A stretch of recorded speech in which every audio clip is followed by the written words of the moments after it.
ಶ್ರೀಗೌಡ ನಂಜೇಗೌಡ ಟೀಕಿಸುವಂತ ಭರದಲ್ಲಿ ಹಿಂದೂ ಧರ್ಮ, ಶ್ರೀರಾಮ, ಅಯೋಧ್ಯೆ, ಬಾಬ್ರಿ ಮಸೀದಿಯನ್ನೆಲ್ಲ ಎಳೆದು ತಂದಿದ್ದು ನಟ, ಸಾಮಾಜಿಕ ಹೋರಾಟಗಾರ ಚೇತನ್. 3 ದಿನದಿಂದ ಜೈಲಲ್ಲಿದ್ದಂಥ ನಟ ಚೇತನ್ಗೆ ನ್ಯಾಯಾಲಯ ಷರತ್ತುಬದ್ಧ ಜಾಮೀನನ್ನು ಮಂಜೂರು ಮಾಡಿತು. ನಿನ್ನೆ ಪರಪ್ಪನ ಅಗ್ರಹಾರ ಜೈಲಿನಿಂದ ರಿಲೀಸ್ ಆದರು. ಚೇತನ್ ಹೂವಿನ ಹಾರವನ್ನು ಹಾಕಿ ಜೈ ಭೀಮ್ ಘೋಷಣೆ ಕೂಗಿ ದಲಿತ ಸಂಘಟನೆ ಕಾರ್ಯಕರ್ತರು ಭರ್ಜರಿ ಸ್ವಾಗತವನ್ನು ಕೋರಿದರು. ಹೋರಾಟಗಾರರಿಗೆ ಸೆರೆಮನೆ, ಅರಮನೆ ಎರಡೂ ಒಂದೇ, ಮತ್ತೆ ಜೈಲಿಗೆ ಹಾಕಿದ್ರೆ ಹೋಗ್ಲಿಕ್ಕೆ ಸಿದ್ಧ ಅಂತ ಚೇತನ್ ಹೇಳಿಕೆ ಕೊಟ್ಟರು. ಹೋದ ಸಲ 1 ವರ್ಷದ ಹಿಂದೆ ಏನು 7 ದಿನ ಇಟ್ಕೊಂಡಿದ್ರು ಒಂದು ಟ್ವೀಟ್ ಮೇಲೆ, ಅದೇ ಈ ಸಲಿನೂ ಕೂಡ ಒಂದು ಟ್ವೀಟ್ಗೋಸ್ಕರ 3 ದಿನ ಬಂಧನ ಇಟ್ಕೊಂಡಿದ್ದಾರೆ. ಬಂದು ಹೇಳ್ತೀನಿ, ಹೋರಾಟಗಾರರು ಅಂದರೆ ಸೆರೆಮನೆ, ಅರಮನೆ ಅಂತ ಇಟ್ಕೊಂಡು ಹೋಗ್ಬೇಕು.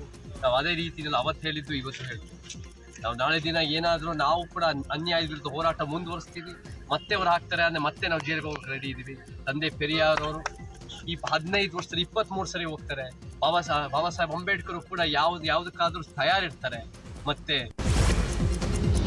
ಹೊರಗುತ್ತಿಗೆ ನೌಕರನೋರ್ವ ಚೆಕ್ ಹಾಳೆಗಳನ್ನು ಕದ್ದು ಹೆಚ್ಚುವರಿ ಜಿಲ್ಲಾಧಿಕಾರಿ ಸಹಿ ಫೋರ್ಜರಿ ಮಾಡಿ 32 ಲಕ್ಷ ರೂಪಾಯಿ ನುಂಗಿದ್ದಾನೆ.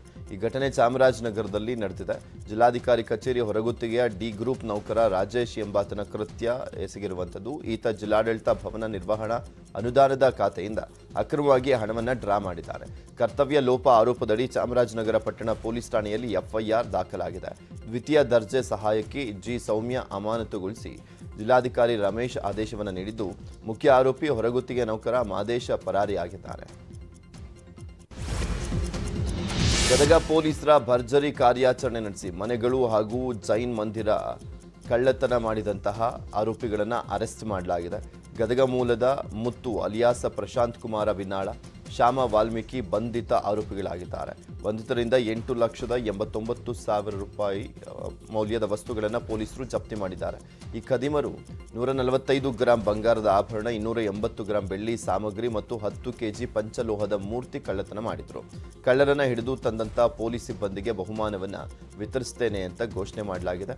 ಅದರಂತೆ ಎಸ್ಪಿ ಬಿಎಸ್ ನೇಮಗೌಡ ಮಾರ್ಗದರ್ಶನದಲ್ಲಿ ಕಳ್ಳರ ಬಂಧನವಾಗಿದ್ದು, ಪೊಲೀಸರ ಕಾರ್ಯಕ್ಕೆ ಎಸ್ಪಿ ಬಿಎಸ್ ನೇಮಗೌಡ ಅಭಿನಂದನೆ ಸಲ್ಲಿಸಿದ್ದಾರೆ. ರಾಜ್ಯದ ವಿವಿಧ ಜಿಲ್ಲೆಗಳಲ್ಲಿ ಸರಣಿ ಸರಗಳ್ಳತನ ಮಾಡ್ತಾ ಇದ್ದಂಥ ಕುಖ್ಯಾತ ಇರಾನಿ ಗ್ಯಾಂಗ್ ಬಂಧಿಸುವಲ್ಲಿ ಕೋಲಾರ ನಗರ ಪೊಲೀಸರು ಯಶಸ್ವಿಯಾಗಿದ್ದಾರೆ. ಕೋಲಾರ ನಗರ ಹೊರವಲಯದ ಬಂಗಾರಪೇಟೆ ರಸ್ತೆಯಲ್ಲಿ ಮಾರಕಾಸ್ತ್ರಗಳೊಂದಿಗೆ ದರೋಡೆಗೆ ಹೊಂಚು ಹಾಕ್ತಾ ಇದ್ದಂಥ ವೇಳೆ 6 ಮಂದಿ ಪೊಲೀಸರ ಕೈಗೆ ಸಿಕ್ಕಿಬಿದ್ದಿದ್ದು, ಓರ್ವ ಪೊಲೀಸ್ ಉಡುಪನ್ನು ಧರಿಸಿ ವಂಚನೆ ಮಾಡ್ತಾ ಇದ್ದ. ಬಂಧಿತರಿಂದ 13 ಲಕ್ಷ ಮೌಲ್ಯದ ಚಿನ್ನದ ಒಡವೆಗಳು ಮತ್ತು ಒಂದು ಬೈಕ್ ಅನ್ನು ಪೊಲೀಸರು ವಶಪಡಿಸಿಕೊಂಡಿದ್ದು ವಿಚಾರಣೆಯನ್ನು ಮುಂದುವರಿಸಿದ್ದಾರೆ. ಹಂಪಿ ಕನ್ನಡ ವಿವಿಗೆ ಹೊಸ ಕುಲಪತಿಯ ನೇಮಕವಾಗಿದೆ. Professor D V. ಪರಮಶಿವಮೂರ್ತಿ ಅವರನ್ನು ರಾಜ್ಯಪಾಲರು ನೇಮಕ ಮಾಡಿದ್ದಾರೆ. ತುಮಕೂರು ವಿವಿಯ ಡಾಕ್ಟರ್ ಡಿ.ವಿ. ಗುಂಡಪ್ಪ ಅಧ್ಯಯನ ಕೇಂದ್ರದ ಪ್ರೊಫೆಸರ್ ಆಗಿದ್ದರು ಇವರು.